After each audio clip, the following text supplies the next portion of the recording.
Just over a week ago, I released a video on Kendrick Lamar. More specifically, a video on Lamar's now iconic diss track, Not Like Us, easily the song of the summer and probably one we'll be singing for decades to come. That video, pretty easily my best on Kendrick so far, which is saying a lot, made many claims in an attempt to break down the purpose of Kendrick's track, the reasons it works as a diss track, and as a continuation of Kendrick's personal journey over the past few years.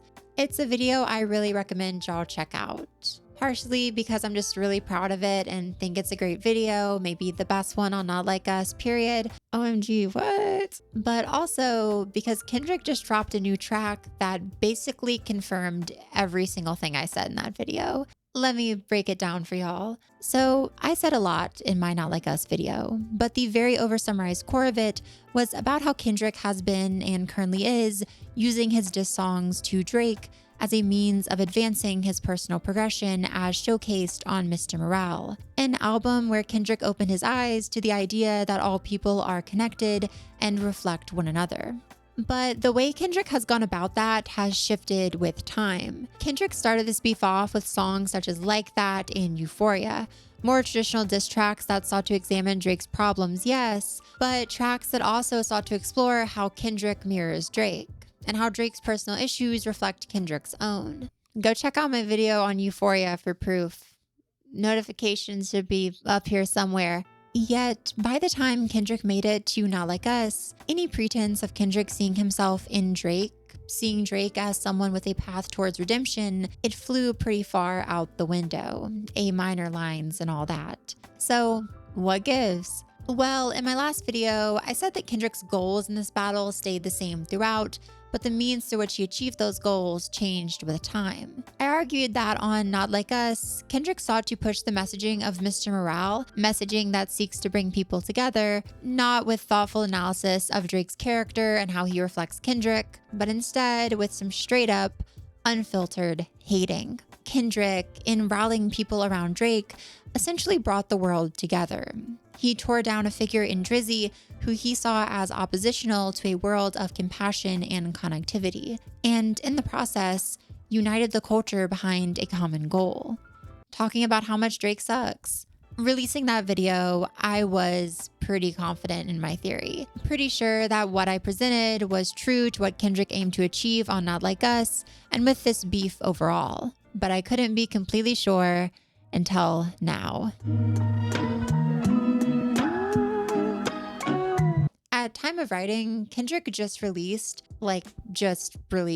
a new track commenting on his battle with Drake, throwing some new shots at Drizzy, sure, but more importantly, providing some context for Kendrick's headspace in all of this and his reasons for taking aim at Drake in the first place. That track is titled Watch the Party Die, or maybe Black Forces, and today I'm going to try to break down a bit of the song, sparing myself the pain of writing and editing together a whole nother Kendrick video essay, only for the Kendrick news cycle to have moved on by the time I release it to, I don't know, him becoming president in like 3 months or whatever. Y'all go watch my Not Like Us video. It's really good. So let's kick off by discussing a few surface levels to the track. And by a few, I mean one. And by surface levels, I mean literally just the cover, because Kendrick gave us like nothing with this track. He just dropped it on Instagram with no text, barely any visuals, just raw dogging the release. So on the cover art for this track, we see a pair of black Air Force Ones. If you're not familiar with the cultural value of this shoe, black Air Forces are basically villain shoes. They're what you wear when you're ready to be on demon time and scrap with someone. So obviously, there's a beef angle here already. Kendrick has been on what we might call black Air Force timing this whole year, going in relentlessly on Drake, dropping back-to-back disses on the man twice, and generally saying the craziest stuff about Drizzy in the most clever and entertaining ways possible. But upon deeper inspection, we might notice the status of those shoes. They're beat up, previously used. In fact, the image for this single cover is literally pulled off used goods website, eBay. And understanding that, we might read this song as less Kendrick on his black Air Force energy and more so as Kendrick looking back on his beef through a rearview mirror. As Kendrick said in his Super Bowl announcement video, there's only one chance to win the championship, no round twos. And now that Kendrick has that championship, we're seeing the beater shoes come off. The Air Forces are creased and busted, but now they can sit in the corner while we look back on the fight. Lord, this video is supposed to be shorter than usual. Getting into the lyrics of the track, they effectively display the type of concept that the cover implies, with Kendrick kicking the song off by giving us the phrase around which this entire track will revolve. One that definitely suggests a kind of post-beef status for Kendrick. Getting specific, he says, quote, "I think it's time to watch the party die." What is this party in question, you may ask? Well, I see it as a kind of double entendre for Kendrick. Firstly, we might read this party as the celebration of hating Kendrick kicked off this past summer. Kendrick now saying that it's time to let that party fizzle out as we move on to new horizons. His following line here, quote, "This done got too wicked to apologize," in this context can be seen as Kendrick reflecting on the bridges he's burned this year and how there's nothing left to do now but move forward. However, we might also read that second line as Kendrick discussing the wickedness of Drake, his vile and sick ways that Kendrick has been critiquing all year. And in this view, we can assume the party Kendrick is talking about is more in reference to the party lifestyle of people like Drake, who embrace their darker sides and selfish attributes in a manner that reads to us on the outside as celebratory and sometimes glamorous. I'm also realizing now as I edit that Kendrick literally references the party on Not Like Us when he says party at the party playing with his nose now. And this kind of further contributes to this specific reading of what the party is in this song. It's these two interpretations of what the party is that really inform this entire track. Kendrick using his lyrics to both put to rest the hype and energy of his beef with Drake, and also to comment on the coming future where we'll all sit back and watch the party that is Drake's lifestyle and the lifestyle of those like him fade into the background as we push towards something better. Either way we read it, this line tells us, effectively, that this beef is over, in the sense that Drake lost and it's time to move on. And either way, this line feeds into what I said on my Not Like Us analysis. This idea that Kendrick brought the world together with this beef for the purpose of moving us all collectively towards a brighter future. No pun intended. And what is that brighter future exactly? Well, Kendrick explains it in some later lines on his first verse. Quote, "Burn a whole village. We start over, it's really that time. And just walk that man down, that'll do everyone a solid," shows us that Kendrick sees his dismantling of Drake as something which has also dismantled some ideas around posturing and masking personal issues in general. He quite literally took the mask off of Drake in this beef, scorched the entire idea of what a Drake figure represents. And from the ashes of that can now come some self-reflection for all of us in a world that values the honest and real over the fake and deceptive. That's one of the main themes we saw presented across Mr. Morale. Just think of N95 with all its mask-related imagery. And it's one that, as I argued extensively in my last video on Kendrick, Not Like Us also attempts to drive home through its celebrations of community, personal identity, and just being a regular type person. Another big theme on Morale, and one we saw all over Not Like Us, was that of collective identity. How all people mirror one another, live through each other, and are worthy of forgiveness. I talked in my Not Like Us video about how Kendrick somewhat diverted from that framework to hate on Drake, but this track effectively shows us where Kendrick is currently at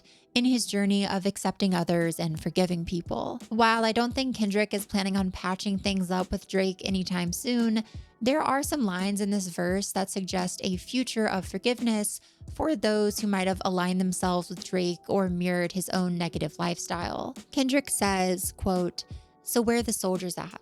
The ones that lost it all and learned to learn from that. A thirst for life. Had inside a book because he concerned with that. Information that'll change his life because he yearns for that. Dedication, finding out what's right because he can earn from that." I read this line as Kendrick referencing Drake's soldiers in this beef, who saw their idol go out tremendously sad, and from that are hopefully learning to work on themselves and grow as people. The lessons of Mr. Morale are being channeled through this battle.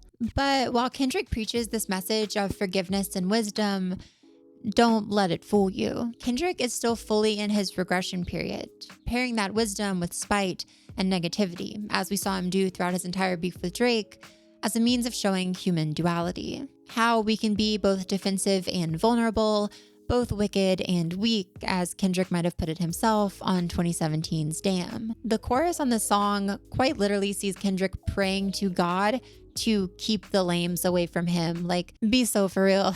Verse 2 sees Kendrick drive home this idea that the party represents a general culture of partying around the truth and around what matters. And it sees K-Dot go in on those who incite violence and drama, whether they be radio personalities or genuine street people. Ironically, this is a verse where you really see Kendrick get into his confrontational bag, saying that if people can't rock with his message of nonviolence and peace, then he wants their head delivered to him. Crazy levels of contradiction that I'm sure aren't lost on Kendrick. And then the third verse here is an incredibly interesting one. Kendrick essentially examining those contradictions in himself, referencing the Christian hip-hop artist Lecrae in D1 and basically asking what they would do in his shoes, torn between retribution and the righteous path. Kendrick frames himself as this spiritual warrior against a corrupted system, but he's quick to admit that his visibility and status as a rapper comes as a spiritual test for him, and he doesn't always act in a manner that might be considered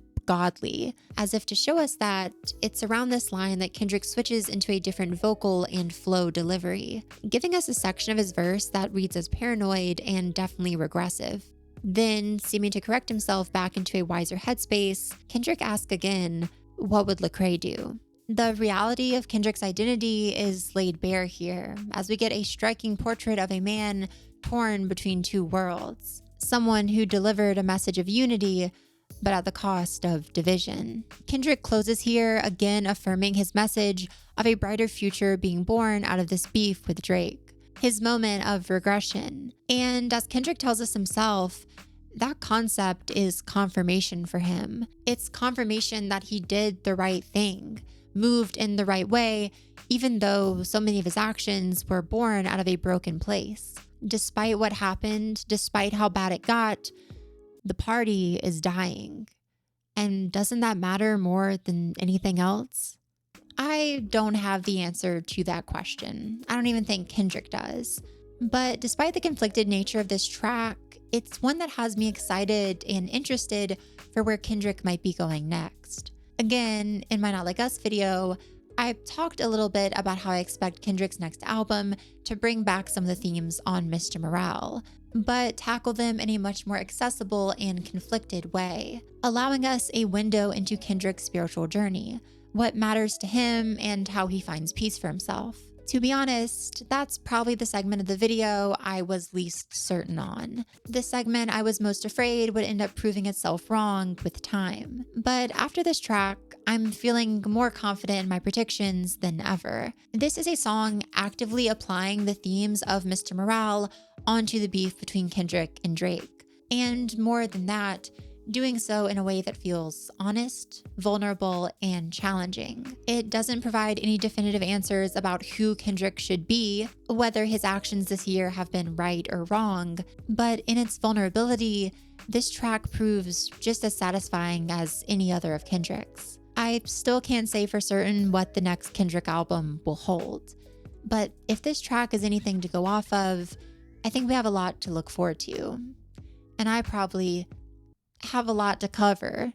But with that, I'm gonna wrap this video up. I'm sure someone will come on here in the next few days and make a much more comprehensive and complete analysis of this track. I look forward to watching it, but that cannot be me right now, especially not after spending literal months working on that Not Like Us video. I need a bit of a Kendrick detox, I guess. So I figured I'd come on here and tap into the conversation in a bit of a different way, one that maybe requires a bit less just everything from me. As usual, if y'all enjoyed this video and like the commentary that I provided here, definitely consider dropping a subscription below. We are fast on our way to my goal of 100,000 subscribers. It is going to happen, it's just a matter of when, but I would rather it be sooner than later because, you know, I'm a broke college kid. Like, I could use all the support I can get. If you want to go above and beyond in your support, Patreon is definitely the best place to contribute to the channel. Massive shout out to my patrons. It is y'all support that keeps this channel running. And a massive, massive shout out to my patrons in the shout out tiers. Special thanks to Magath, Brooks Bailey, Gabriel H, Alex C, Mig D, Anya May, Onyx, Sophie Villarot, Adrian R31, Always Myth Taken, Alex Mirabal, and Grace. That being said, I have been Ellie, y'all have been wonderful, and until next time, bye!